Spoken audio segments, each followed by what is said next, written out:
Hi to all, this is Akshita. I am teaching class 7 science chapter 2 acids and bases part 3. So previous వీడియోలో మనం acids bases neutrals గురించి తెలుసుకున్నాం, అలాగే indicators గురించి కూడా తెలుసుకున్నాం. Let us do some more experiments. ఇంకా కొన్ని ఎక్స్పెరిమెంట్స్ గురించి తెలుసుకుందాం.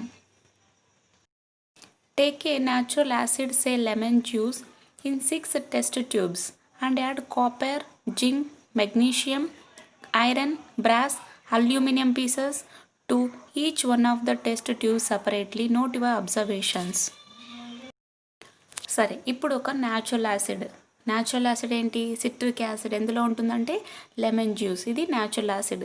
సరే, ఈ న్యాచురల్ యాసిడ్ని 6 టెస్ట్ ట్యూబ్స్లో తీసుకోవాలి. తీసుకొని ఒక్కొక్క దాంట్లోకి కాపర్, నెక్స్ట్ దాంట్లోకి zinc, magnesium, iron, brass, aluminium, ఇలా ఒక్కొక్క దాంట్లో ఒక్కొక్క పీస్ వేసుకుంటూ రావాలి. వేసుకున్నాక అబ్జర్వేషన్ చూసుకోవాలి. Light A match stick and introduce it in to the test tubes. What do you observe? సరే, ఇప్పుడు ఒక మ్యాచ్ స్టిక్ని తీసుకొని వెలిగించి ఆ టెస్ట్ ట్యూబ్ చాలా దగ్గరకు పెట్టాలి. పెడితే మీరు ఏం అబ్జర్వ్ చేస్తారు? ప్రతి ఒక్క టెస్ట్ ట్యూబ్ దగ్గరకు పెట్టాలి. సరే, మీరు అప్పుడు అబ్జర్వ్ ఏం చేస్తారంటే మీకు ఏం తెలుస్తుందో చూద్దాం. Henry Cavendish an Italian scientist discovered hydrogen gas. It doesn't have color. Henry Cavendish అనే ఒక ఇటాలియన్ సైంటిస్ట్ ఏం కనుగొన్నాడంటే హైడ్రోజన్ గ్యాస్ని కనుగొన్నాడు. ఇది ఎటువంటి కలర్ ఉండదు ఈ gas. It catches fire with a sound. Is it hydrogen?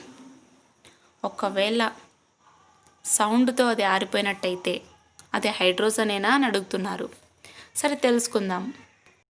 Do you know? మీకు తెలుసా? Why are the inner sides of vessels made up of brass and copper coated? మనం యూజ్ చేస్తుంటాం కదా ఇంట్లో పాత్రల్ని, వాటి యొక్క లోపలి భాగం దేంతో కోట్ చేసింటారంటే బ్రాస్, ఇత్తడి లేదా కాపర్, రాగిని యూజ్ చేస్తూ ఉంటారు. దానికి రీజన్ ఏమై ఉంటుంది? When some substances are kept in a copper container for a long time, then a blue-green layer is formed in the inner walls of the container. Copper reacts with the acids present in the substances and forms a blue-green compound. To avoid this reaction, the inner wall of these vessels are coated with tin. అంటే ఈ సబ్స్టాన్స్లో ఉన్నటువంటి ఎప్పుడైతే substances ఉంటాయి కదా, కాపర్లో ఉన్నటువంటి container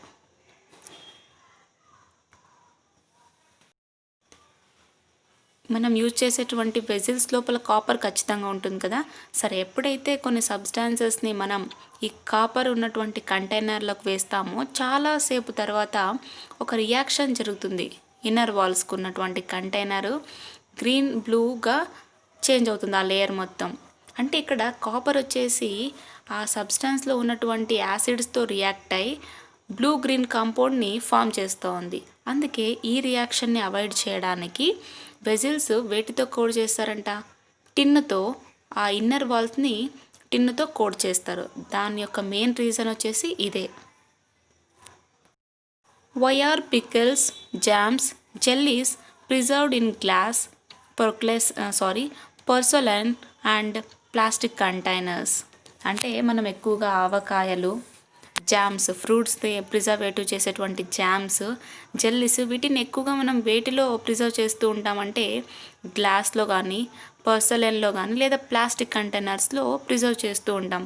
ఎందుకంటే ఒకవేళ మనం స్టీల్ని యూజ్ చేసినా లేదా బ్రాస్, కాపర్ ఇలాంటివి యూజ్ చేస్తే ఏం జరుగుతుందంటే ఈ ఫుడ్ ఐటమ్స్లో ఉన్నటువంటి కొన్ని న్యాచురల్ యాసిడ్స్ అవ్వచ్చు లేదా వేరే యాసిడ్స్ అవ్వచ్చు, రియాక్షన్ జరిగి కొద్ది మనకు హెల్త్ ప్రాబ్లమ్స్ లేదా అక్కడ ఒక రియాక్షన్ జరగడం వల్ల అనేక కెమికల్ రిలీజ్ అవుతుంది. కాబట్టి వాటిని అవాయిడ్ చేయడానికి మాత్రమే మనం గ్లాస్, పోర్సెలైన్, ప్లాస్టిక్ కంటైనర్స్ని ప్రిజర్వేటివ్ ఫుడ్లో యూజ్ చేస్తూ ఉంటాం వీటిని.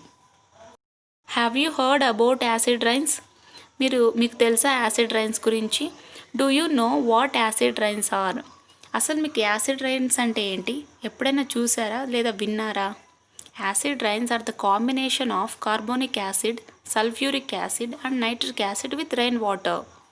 అంటే వర్షపు నీటితో కలిపి ఏం యాసిడ్స్ వస్తున్నాయి ఇక్కడ అంటే carbonic acid, sulphuric acid, nitric acid యొక్క కాంబినేషను వర్షపు నీటితో సహా వస్తుంది. దాన్ని మనం యాసిడ్ రైన్స్ అంటాం. Acid rains causes damage to buildings and to our skin. Industrial waste gases contain sulfur dioxide, nitrogen oxide, carbon dioxide. When they get mixed with moisture, they change to acids. అంటే ఈ acid rains వల్ల బిల్డింగ్స్కు చాలా ప్రమాదాలు ఉన్నాయి, అలాగే మన యొక్క స్కిన్కి కూడా ప్రాబ్లమ్స్ ఉన్నాయి. ఎందుకంటే ఎప్పుడైతే ఈ వర్షం యాసిడ్ రైన్స్ వచ్చేస్తాయో మన బిల్డింగ్సే కదా ఫస్ట్ తడిచిపోయేది, అలాగే నేల కూడా తడిచిపోతుంది. అంటే నేలలో ఈ యాసిడ్ కాన్సన్ట్రేషన్ పెరిగిపోతాయి. అలాగే బిల్డింగ్ కూడా కన్స్ట్రక్షన్ చేసినటువంటి ఆ వాల్స్ కానీ లేదా బేస్మెంట్ కూడా ఎలా అయిపోతుందంటే చాలా వీక్ పొజిషన్లోకి మారిపోతాయి ఈ యాసిడ్స్ వల్ల. మన స్కిన్కి కూడా చాలా ప్రాబ్లమ్స్ ఉన్నాయి ఈ యాసిడ్స్ వల్ల. అలాగే ఇండస్ట్రియల్ వేస్టేజెస్ ఉంటాయి కదా, అందులో సల్ఫర్ డయాక్సైడ్ ఉంటుంది, నైట్రోజన్ ఆక్సైడ్ ఉంటుంది, కార్బన్ డయాక్సైడ్. ఇవన్నీ గాలిలో ఉన్నటువంటి మాయిశ్చర్తో మిక్స్ అయిపోయి యాసిడ్స్గా చేంజ్ అయిపోతాయి అన్నమాట. Acid rains are also witnessed in our state in Visakhapatnam district. Can you guess the reason for acid rain in Visakhapatnam? ఇంకా మనకు యాసిడ్ రైన్ గురించి నిజంగా చెప్పుకోవాలంటే కేవలం మన డిస్టిక్లోనే ఉంది, అది ఎక్కడో కాదు, విశాఖపట్నం డిస్టిక్. మీకు రీజన్స్ ఏమని తెలుసా? విశాఖపట్నంలో యాసిడ్ రైన్స్కి రావడానికి కారణం ఏంటి? సరే తెలుసుకొని మీరు డిస్కస్ చేసుకోవచ్చు క్లాస్లో. Let us do 7. Activity 7.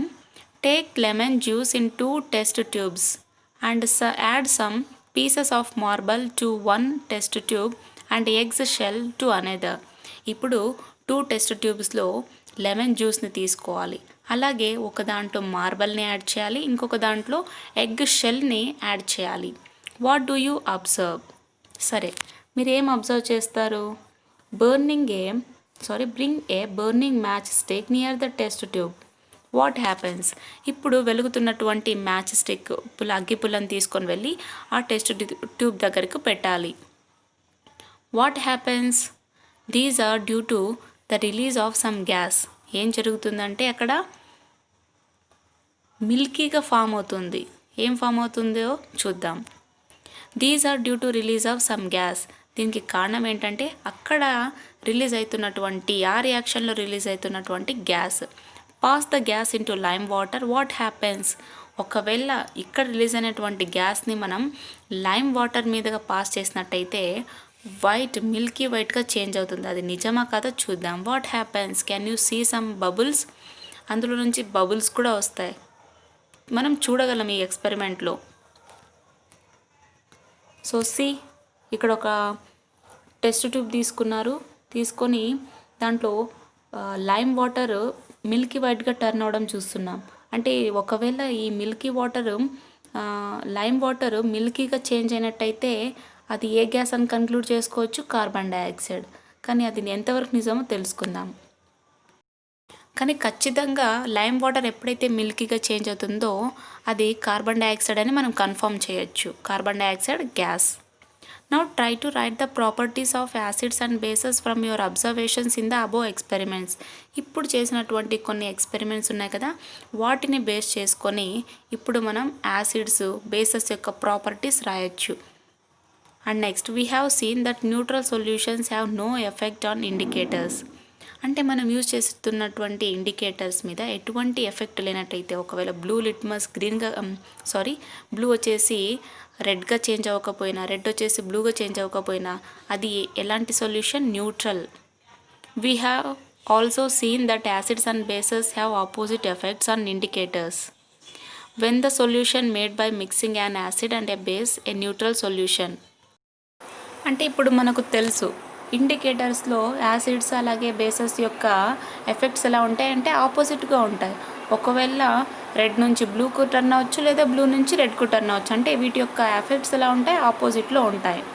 అలాగే ఎప్పుడైతే మనం సొల్యూషన్ అంటే యాసిడ్ అలాగే బేస్ న్యూట్రల్ సొల్యూషన్ని మిక్స్ చేస్తామో ఆ సొల్యూషన్ ఏమవుతుందో తెలుసుకుందాం. సో ఇప్పుడు మనం ఒక యాక్టివిటీని చూస్తున్నాం. Let us do activity 8. Take a clean test tube using a clean dropper and put 10 drops of hydrochloric acid carefully in it. And also add 2 drops of phenolphthalein indicator solution. ఇప్పుడు ఒక clean test ట్యూబ్ని తీసుకొని దాన్ని clean dropper సహాయంతో clean చేసి ఏం చేయాలి, అందులోకి hydrochloric యాసిడ్ని 10 drops వేయాలి, చాలా జాగ్రత్తగా వేయాలి.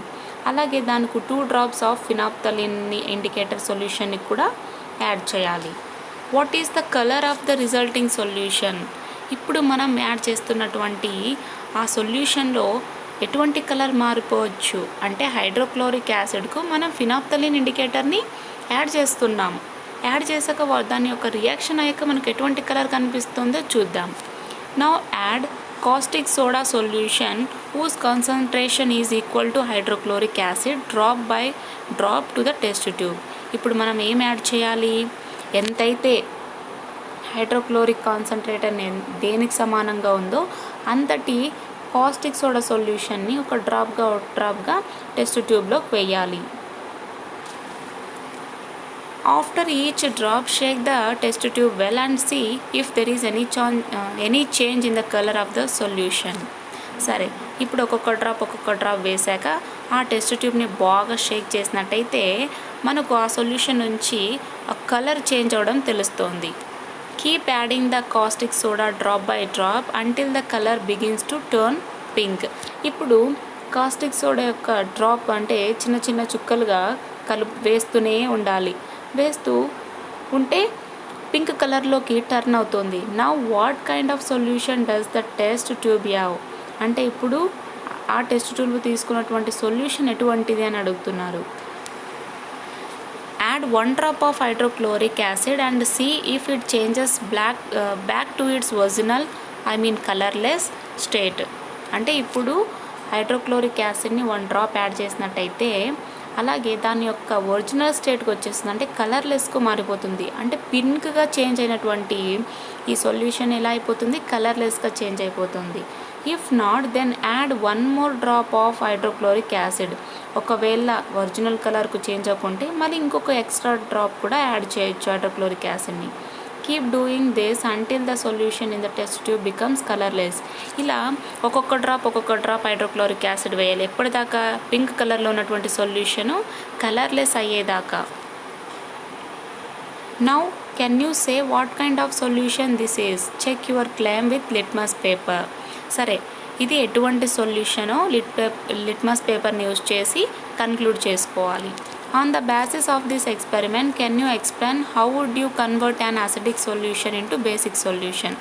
అంటే ఇప్పుడు చేసిన ఎక్స్పెరిమెంట్ ప్రకారం యాసిడిక్ సొల్యూషన్ బేసిక్ సొల్యూషన్గా ఎలా కన్వర్ట్ అవుతుంది అంటే మనం కొన్ని యూజ్ చేయడం వల్ల ఇక్కడ డిఫరెంట్ కెమికల్స్నో సొల్యూషన్స్నో ఇండికేటర్స్నో ఏదో రకంగా మనం యూజ్ చేస్తున్నాం కాబట్టి ఇలా కన్వర్ట్ అవుతుంది.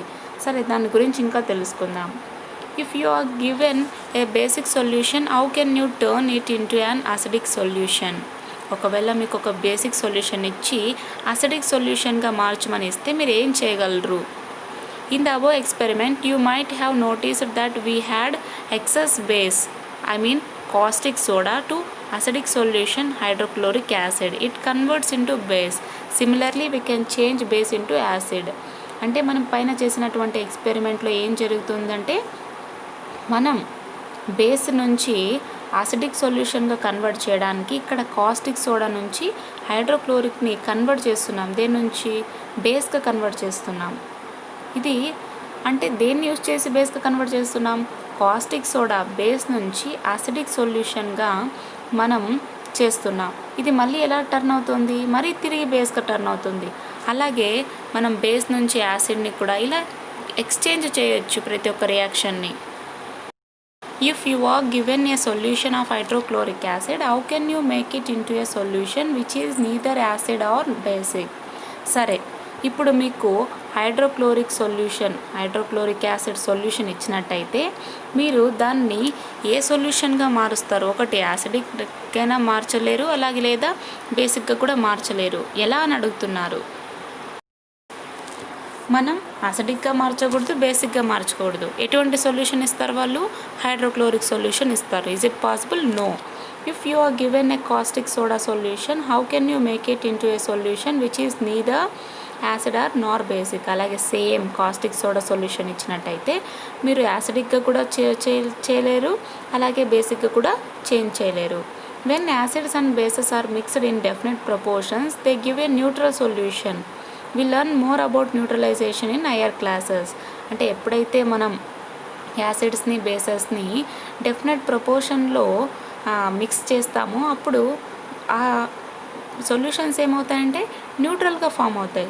సరే, ఈ న్యూట్రలైజేషన్ గురించి మనం ఇంకా నెక్స్ట్ హయ్యర్ క్లాసెస్లో తెలుసుకుందాం. Thank you.